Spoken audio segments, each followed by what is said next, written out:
Hey everybody, it's Neil. Check out what I have here. I have these whiskey glass spinners. They're kind of cool. It comes with just a regular kind of a whiskey glass in here. Let's get some dust in there. And then it comes with this little spinner here, which has a little spinner thingy on it. And you get a set of two of them with two glasses here. And so the way it will work is you'll put your whiskey. I don't have any whiskey at the moment. I'm just gonna pour just a little wine just so you can see what it looks like when it spins. Put a little bit in there as you would a whiskey.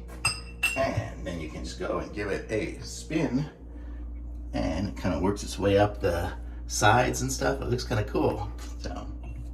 So if you're into whiskey spinning, that's going to be a cool little thing. Look at that. I like that.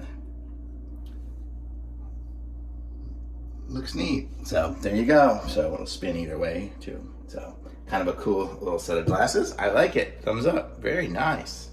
Indeed. It smells like wine in here now. It really gets the aroma everywhere. Cool.